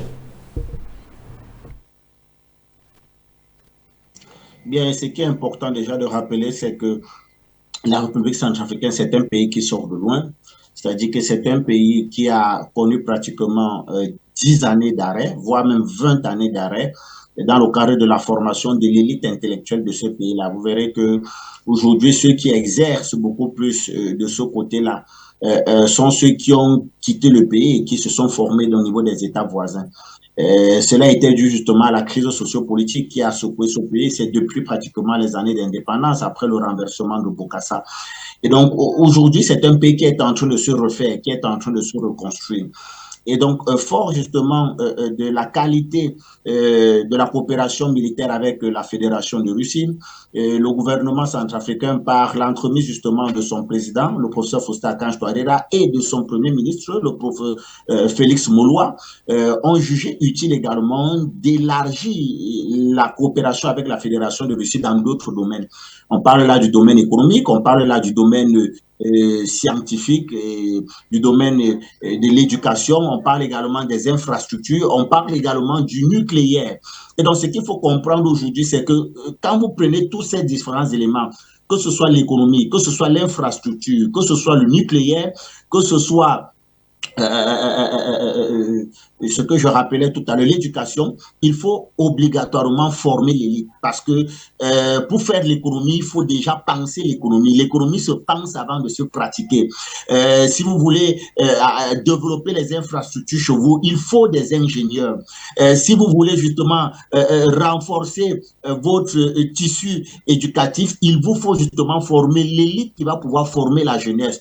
Si vous voulez justement développer un potentiel minier assez conséquent, il vous faut travailler à avoir des ingénieurs miniers formés de qualité. Et vous verrez que tout cela tourne autour d'un élément fondamental, à savoir l'éducation. Parce que c'est l'éducation qui contrôle la société. C'est-à-dire qu'aujourd'hui, si vous ne comprenez pas cela, vous n'êtes pas en train de penser votre pays. L'Afrique aujourd'hui a deux défis à réaliser, deux principaux défis à réaliser. Le premier, c'est celui de la restructuration des armées, parce qu'il faut rendre nos armées plus fortes, à même de sécuriser nos États. C'est le premier, parce que sans sécurité, il n'y a rien que vous pouvez faire. C'est le fondamental des États africains, la restructuration des armées. Vous verrez que chaque État qui s'engage là-bas est immédiatement stigmatisé par la communauté internationale, la pseudo-communauté internationale. Ça, c'est le premier défi. Le second défi, c'est qu'il faut repenser l'éducation en Afrique. Parce qu'une fois que vous avez sécurisé votre territoire, vous devez être capable aujourd'hui de redéfinir un modèle éducatif qui tient compte de vos réalités en fonction de vos besoins. Et c'est ça l'un des défis en Afrique aujourd'hui. Et ça, la République centrafricaine l'a compris. Vous savez que nous sommes en train de pacifier ce pays. Le professeur Faustin Archange Touadéra, avec justement son allié russe et les autres, il est en train de pacifier ce pays. Mais une fois le pays pacifié, qu'est-ce qu'il faut faire par la suite? Il faut relancer l'économie. Mais pour relancer l'économie, c'est un élément qui engage plusieurs autres secteurs. C'est-à-dire que l'économie, c'est le développement infrastructurel, l'économie, c'est le développement minier, l'économie, c'est la qualité, justement, avec laquelle l'élite intellectuelle, l'élite administrative gère les affaires courantes du pays. Et donc, en un seul mot, l'économie, c'est la qualité du système éducatif.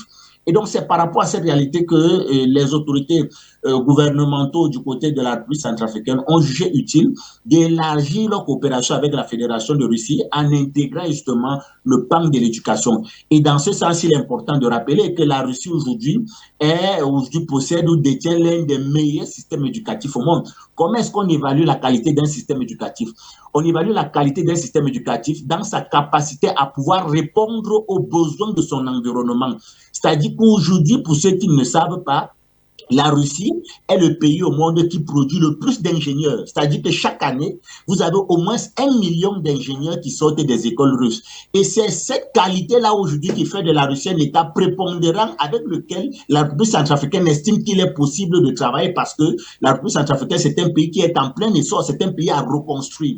Le deuxième élément avec lequel on évalue la qualité d'un système éducatif, c'est la capacité, c'est la technologie, c'est ce qu'on appelle la qualité de l'armement de ce pays-là. Ce n'est pas moi qui viendra vous dire aujourd'hui que la Russie aujourd'hui, dans le domaine de l'armement, la Russie est pratiquement le premier pays dans le monde. C'est-à-dire qu'aujourd'hui, vous voyez la capacité avec laquelle les industries de l'armement russe chaque jour innovent en termes non seulement de capacité de production, mais également en termes de qualité de production. Chaque jour, il y a quelque chose de nouveau qui est apporté au niveau de l'industrie de l'armement russe. On a commencé avec les systèmes de défense aérienne S-300, après on a eu les S-400, aujourd'hui on a les S-500 qui sont déjà en train d'être produits, et on nous annonce dans les jours à venir, dans les mois, les années à venir, les S-600. C'est-à-dire que c'est une industrie qui est en totale innovation, en totale rénovation, au fur et à mesure que les jours et les années passent. C'est également sur ces éléments-là qu'on apprécie la qualité d'un système éducatif. S'il y a ça également, vous ajoutez le fait que dans le domaine même du nucléaire, la Russie est pionnière. Je tiens à vous rappeler que l'entreprise russe Rosatom est pionnière dans le domaine du nucléaire parce qu'elle fournit tout le monde. Je vous rappelle que les États-Unis, malgré le fait qu'ils ont mis la Russie sous régime de sanctions, les États-Unis continuent à exporter l'uranium en provenance de la Russie via l'entreprise Rosatom. Pourquoi? Je vous rappelle que même la France, près de son entreprise Orano, anciennement Areva, parce que dans le domaine justement de la transformation de l'uranium, l'entreprise russe Rosatom a l'expertise internationale, c'est-à-dire que l'uranium même qui est utilisé en France est d'abord travaillé par Rosatom avant d'être livré en France à travers les pays comme l'Ouzbékistan, comme le Kazakhstan. C'est pour dire qu'aujourd'hui l'expertise russe est une expertise avérée et fort donc justement de la qualité de la coopération militaire, les autorités centrafricaines ont jugé utile d'élargir cette coopération-là au niveau de l'éducation pour que justement, comme vous le rappelez tout à l'heure, des jeunes centrafricains puissent être formés du côté des universités russes dans les différents domaines dont je venais de numérer, de nature à véritablement rentrer chez eux, porter le développement de leur pays. D'accord. Ça veut dire que si nous vous avons bien compris, il est plus que jamais temps pour la RCA de se tourner résolument vers la Russie sur le plan éducatif, sachant bien entendu qu'autrefois la Russie était, la RCA était prétendument la chasse gardée de la France. La France, donc, le système éducatif sur le territoire RCA est véritablement obsolète aujourd'hui.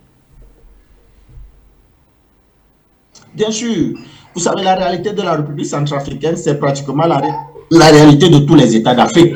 Ceux qui nous gouvernent aujourd'hui, généralement, sont diplômés, ont été diplômés des universités occidentales.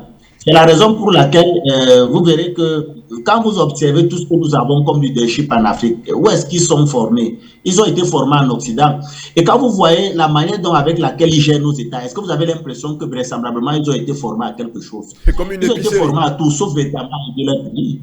C'est-à-dire que regardez, que ce soit nos chefs d'État, les chefs de gouvernement, regardez les ministres, mais tous sortent de quelles universités? Ils sortent des universités occidentales. Mais ce qu'on là-bas, on leur a appris à tout faire, sauf aider leur pays. On leur a appris à voler leur pays.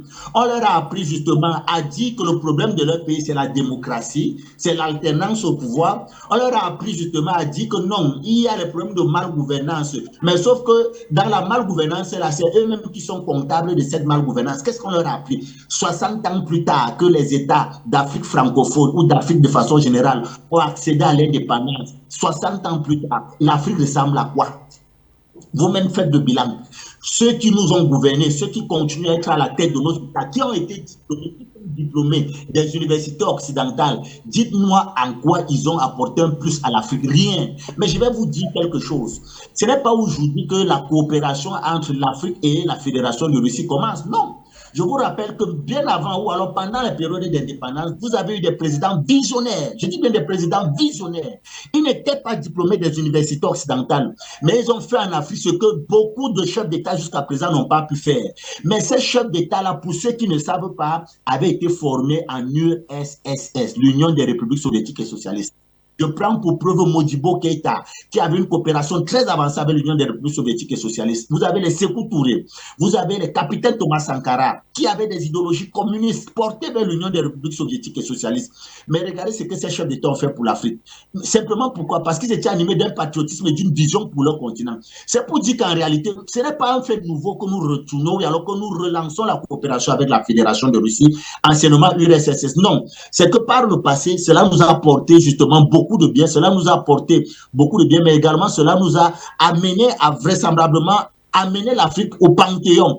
Mais sauf que par la suite, après que ceux-là qui se qualifient être les vainqueurs de la Seconde Guerre mondiale ont pris le devant sur le nazisme et ont refaçonné le monde, ils ont placé à la tête de nos États un genre, une qualité de chef d'État avec une qualité d'élite que nous-mêmes nous ne comprenons plus. On nous a fabriqué les Achille Bembe, on nous a fabriqué les chefs d'État qui étaient bac plus 60, les chefs de gouvernement qui étaient bac plus 60 en Europe, en Sorbonne, à Oxford, à Yale, à Harvard et au ça. Ils sont venus ici en Afrique nous dire que non. Notre problème, c'est que nous ne respectons pas assez la démocratie. Ils ont mis tout sur pied. Ils nous ont pris nos pays. Ils sont allés mettre au FMI, à la Banque mondiale. Ils ont privatisé nos richesses là-bas. Ils ont sacrifié toutes les entreprises. Ils ont décimé la jeunesse. Et ils ont tout fait. Ils ont gâté l'Afrique. Mais ils étaient bac plus 60, bac plus 50. Ils sont même agrégés. C'est des professeurs agrégés en tout genre. Ils sortent de l'école occidentale. Voilà ce que l'école occidentale nous a produit. Voilà ça. Observez seulement l'Afrique. Vous allez comprendre ce que l'école occidentale nous a apporté. Donc aujourd'hui, il est important de rappeler que le retour ou alors la nouvelle collaboration avec la Fédération de Russie n'est pas un phénomène nouveau.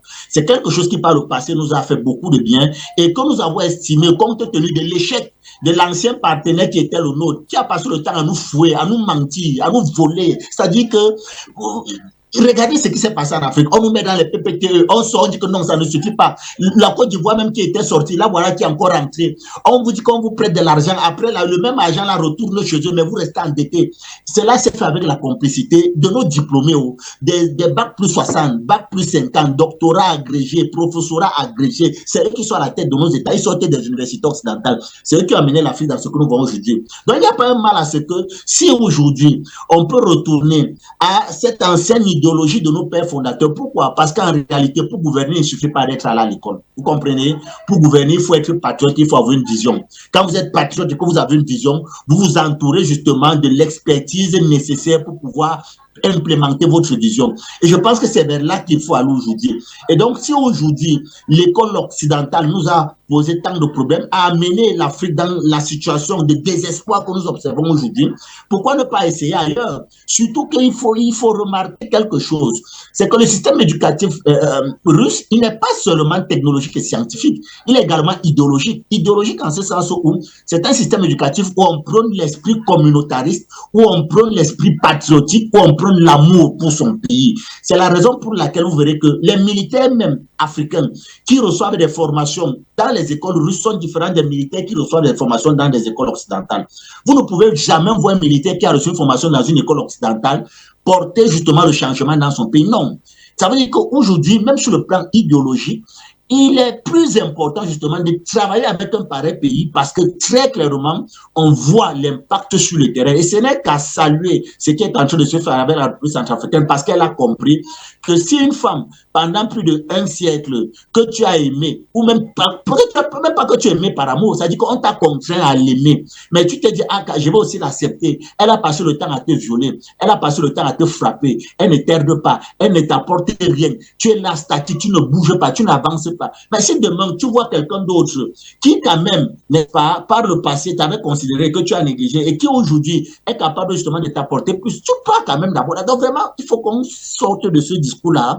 La République centrafricaine a bien fait de maximiser, d'élargir son partenariat avec la Fédération de Russie, parce que non seulement c'est un partenaire fiable et sincère qui a démontré cela dans le cadre de la coopération militaire et sécuritaire avec la SCA, mais également sur le plan technologique, sur le plan scientifique, c'est un partenaire qui vraisemblablement a une idéologie qui se rapproche un peu de l'idéologie africaine, à savoir une idéologie patriotique et nationaliste. À partir de cet instant, cette convergence donc idéologique ajouter justement à la technicité de ce pays-là, à la scientificité de ce pays-là, fait en sorte que c'est un pays avec lequel les États africains gagneraient à collaborer.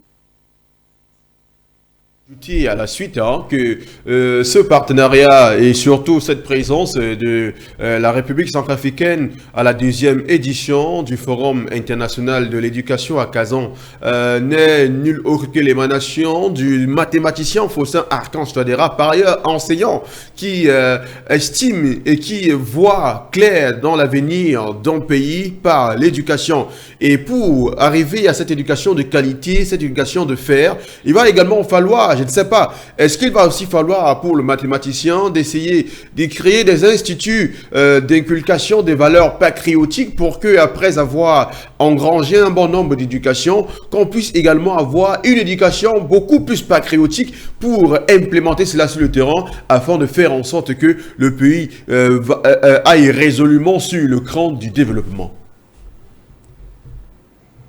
Pas forcément, pas forcément. Vous savez, lorsqu'on a la science, il faut travailler dans ce qu'on appelle la stratégie.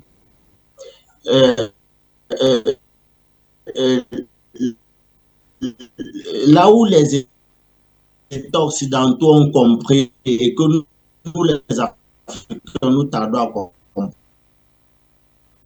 c'est que la recherche, il en faut. Dans le cadre de la formation, il en faut. Mais ce n'est plus tellement ça la priorité en Occident. La priorité aujourd'hui en Occident, c'est la création des instituts de recherche stratégique. Et vous verrez que c'est la même priorité en Russie et en Chine. En Chine, à l'âge de 4 ans, les enfants sont formés dans les instituts de recherche stratégique où on les apprend à aller à la conquête du monde, où on les apprend, où on les inculque. Parce que c'est là-bas qu'on vous inculque l'idéologie patriotique et nationaliste de votre pays. Mais sauf qu'on vous l'inculque dans une dynamique de prospérité et de souveraineté. Vous comprenez un peu? Or, aujourd'hui, qu'est-ce qu'on enseigne dans nos universités? Allez voir la plupart des thèses qui sont rédigées dans nos universités. On parlait des bêtises, c'est-à-dire qu'on vous parlait de l'histoire contemporaine de Jeanne d'Arc, Napoléon Bonaparte, c'est-à-dire qu'on a travesti l'éducation en Afrique. Ça ne vaut pas la peine, c'est la bêtise. Observez même nos universités sur les plateaux de télé. Ils sont très fiers, chaque fois qu'ils sont assis sur les plateaux de télé, de nous rappeler leur grade et fonction. Je suis professeur des universités, je suis enseignant agrégé, je suis la plus-value. C'est-à-dire que concrètement, qu'est-ce que ça apporte au gouvernement de leur production intellectuelle? Il n'y en a pas. Il n'y en a pas. Et c'est ça qu'il faut combattre. Et aujourd'hui, il faut travailler dans la construction des instituts de recherche stratégique en Afrique. Parce que c'est la stratégie qui gouverne le monde aujourd'hui. Les autres l'ont compris. Dans les instituts de recherche stratégique, il faut promouvoir la géopolitique et la géostratégie. Partout en Europe, c'est ce qui se fait. Partout aux États-Unis, c'est ce qui se fait. Même en Chine et en Russie. On y met les enfants depuis l'âge de 4 ans pour les enseigner la prospérité dans un esprit de souveraineté. Mais chez nous en Afrique, ce n'est pas ça. Chez nous en Afrique, c'est tout le contraire. Vous voyez un peu ça? Donc, c'est là, il faudrait qu'on sorte de là et qu'on travaille dans ça. C'est-à-dire qu'aujourd'hui, l'université a sa part de rôle à jouer dans le cadre de la formation, de la recherche, mais il faut beaucoup plus mettre l'accent sur l'expert, où on va les mettre ensemble pour penser l'Afrique sur 10 ans, sur 20 ans, sur 50 ans, sur un siècle. C'est comme ça se passe ailleurs. Parce que la menace qu'il y a aujourd'hui en 2024 ne sera pas la menace de 2025. La menace qu'il y aura en 2025 ne sera pas la menace de 2035. La menace de 2035 ne ressemblera pas à la menace de 2050. Et donc, il faut penser ces menaces-là pour ne pas subir le moment venu.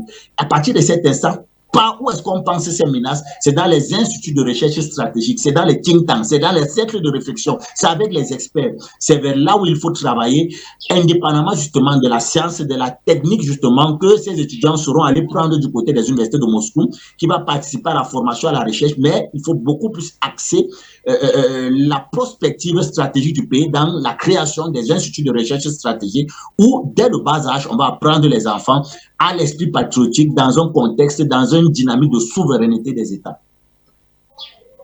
De cette thématique, Charlie Kenyé, vous allez, comme souvent, adresser un message, oui, au futur leader de la République centrafricaine du professeur Archange Touadéra, qui depuis peu est en train de connaître un certain sursaut de citoyenneté, un certain sursaut de développement sur plusieurs plans stratégiques, notamment dans le domaine sécuritaire, dans le domaine humanitaire, dans le domaine diplomatique et bien d'autres. Mais aussi et surtout, vous adresserez un message à l'ensemble de ces pays africains qui tardent encore de prendre le cran en marche pour se retrouver dans un monde multipolaire où chacun a la possibilité de dire un mot, où chacun a la possibilité d'apporter sa pierre à l'édifice d'un monde qui se veut conquérant.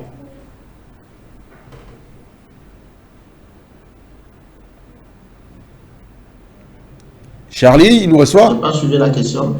Oui, j'aimerais... Je n'ai pas suivi la question. Ok, j'aimerais ici que vous essayiez d'agresser un message à l'endroit de ces futurs leaders centrafricains qui sont désormais face à un monde où il y a une multipolarité, où chacun aura désormais un mot à dire dans plusieurs domaines stratégiques. J'aimerais également que vous agressiez un message à l'ensemble de ces pays africains qui craignent encore le pas, qui tardent d'emboîter le pas dans cette dynamique de révolution africaine dans un monde qui se veut désormais conquérant.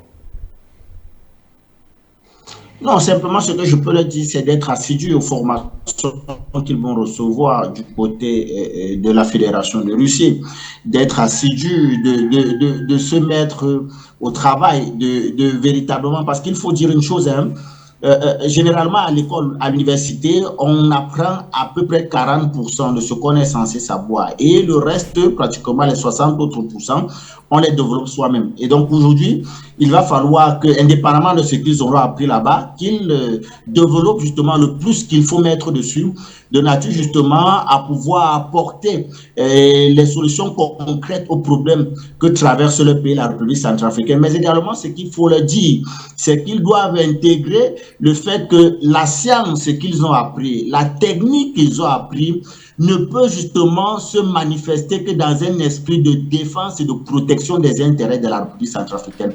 Vous savez, il n'y a pas de scientifique, il n'y a pas de recherche qui ne soit orientée dans le sens de la défense de sa patrie, qui ne soit juste.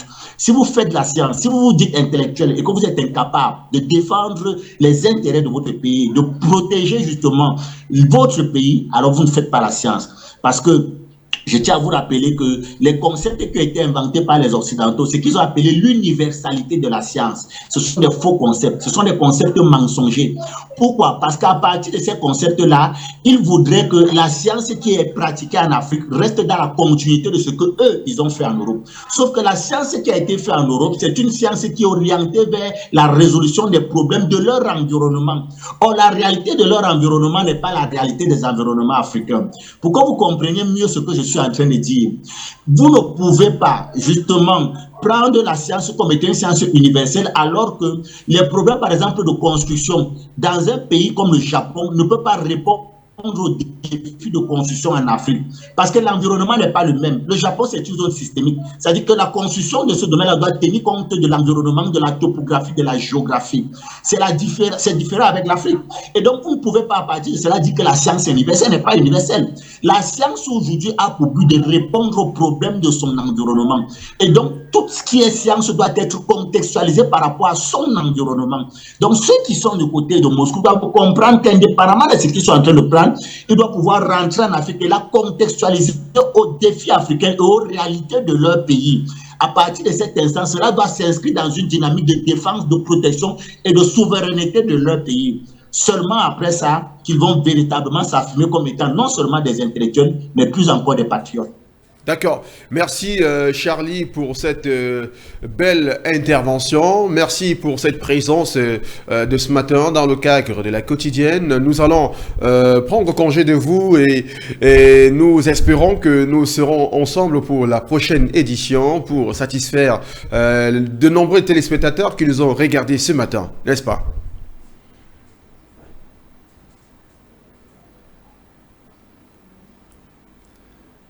Charlie est parti? Alors, si tel est le cas, nous allons prendre cette légère transition et nous revenons avec notre dernière rubrique de la quotidienne. J'ai nommé le sport.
Plateau, vous êtes encore là et ça nous fait plaisir, ça vous fait également plaisir que nous continuions avec notre édition, mais surtout avec cette autre rubrique de l'émission, l'actualité sportive. Et pour l'occasion, nous avons reçu sur ce plateau, elle nous a rejoint Fabiola Dombe, toute souriante, toute galante ce matin. Bonjour. Bonjour Abdel et bonjour également à notre chers téléspectateurs. Alors, tu te portes bien, c'est vrai qu'il y a une très forte intempérie ce matin. Non, jusque-là, nous sommes là. Bon, je vais bien, je suis bien arrivé. Ça ne t'a pas empêché de venir parce que d'ailleurs, c'était une obligation que tu viennes donner des informations à nos valeureux téléspectateurs qui t'attendaient même déjà. Alors, tu nous dis d'ailleurs que pour le Tour cycliste international, le Camerounais Azombo, c'est ça, à Bessolon, Kamzong à Bessolon est le vainqueur. Bien évidemment, Abdel, le Camerounais Clovis Kamzon Abosolo est le vainqueur du 20e Tour cycliste international du Cameroun. Le céciataire de la SNH Vélo Club a conservé le maillot jaune de la première à Marois à la 9e étape ce dimanche au boulevard du 20 mai à Yaoundé. C'est le 3e sacre de Kamzon Abosolo qui avait déjà gagné cette compétition en 2015 et en 2021. D'accord, nous poursuivons et cette fois-ci c'est avec la balle ronde, bien évidemment le football, où tu nous dis que en Coupe du Monde féminine des catégories U17, le quatrième et dernier tour aller, pour le quatrième et dernier tour aller, le Maroc s'incline face à la Zambie, 3-1. Bien évidemment, Abdel, la sélection féminine marocaine des moins de 17 ans de football a perdu face à son homologue zambienne sur le score de 3-1 samedi dernier au National Hero Stadium de Lusaka en match aller comptant pour la 4e et dernier tour des éliminatoires de la Coupe du Monde féminine. Oui. Les buts de la Zambie ont été marqués par Namute Chiles qui a signé un triplé à la 13e, à la 24e et à la 82e minute, alors que Qatar Ashraf a réduit l'écart en faveur de la sélection marocaine à la 37e minute.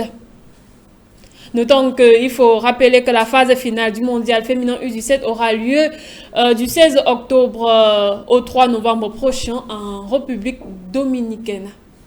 D'accord, nous prenons maintenant, c'est un autre sport tout aussi particulier, hein. Les gens ne le connaissent peut-être pas trop souvent, mais tu vas nous en parler comme souvent. Il s'agit du championnat d'Afrique de pétanque où Sokena Goura est médaillée d'or dans le concours du tir de précision. Bien évidemment, Abdel, la championne marocaine Soukena Goura a remporté la médaille d'or au concours de tir de précision dans le cadre du championnat d'Afrique de pétanque qui a pris fin dimanche dernier à la salle couverte Mabit à Marrakech. Soukena Goura a battu en finale la joueuse tunisienne Mounar Bedi sur le score de 48-28.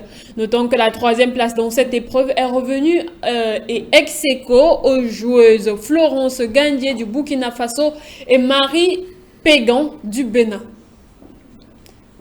D'accord. Et nous poursuivons et nous revenons encore sur le cyclisme où pour la 26e édition du Tour du Togo, l'Ivoirien Isiaka Cissé est vainqueur.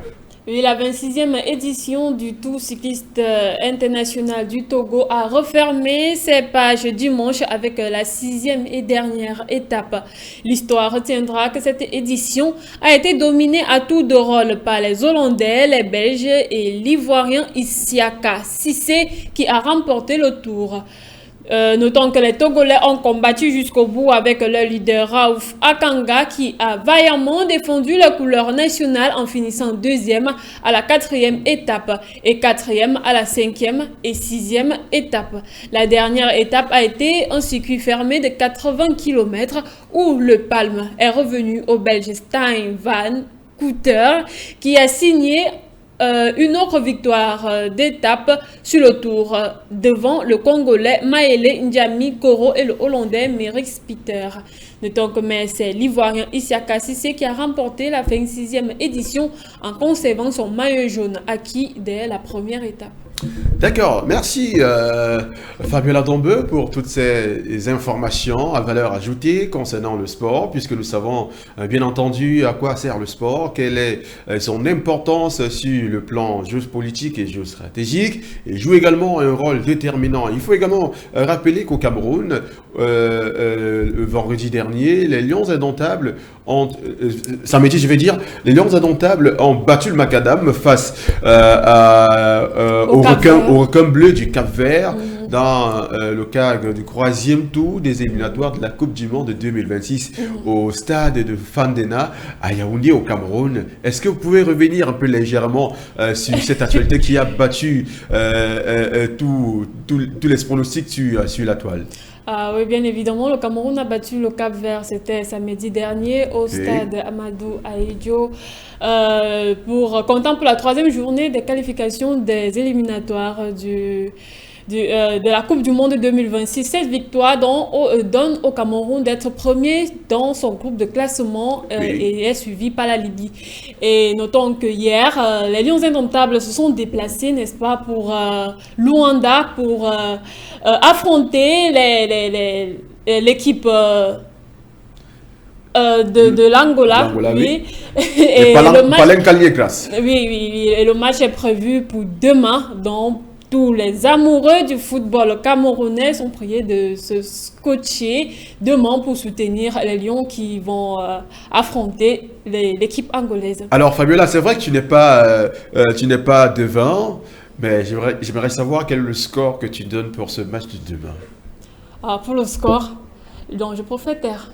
Je préfère me taire là-dessus. Tu préfères te taire? Oui, je préfère me taire là-dessus. Demain, on va voir. Et mercredi, on va venir vous donner le compte rendu. Ok, demain, on va voir. Et mercredi, on aura le compte rendu de cette belle rencontre qui opposera les Lions indomptables du Cameroun au Palais des Grâces de l'Angola, où les Lions indomptables actuellement sont en train de poursuivre les entraînements à l'effet de tenter de défier sur le territoire de Luanda les Palais des Grâces pour tenter également d'arracher leur qualification en vue de la Coupe du Monde 2026 qui approche déjà à pas de géant, et il faut le dire.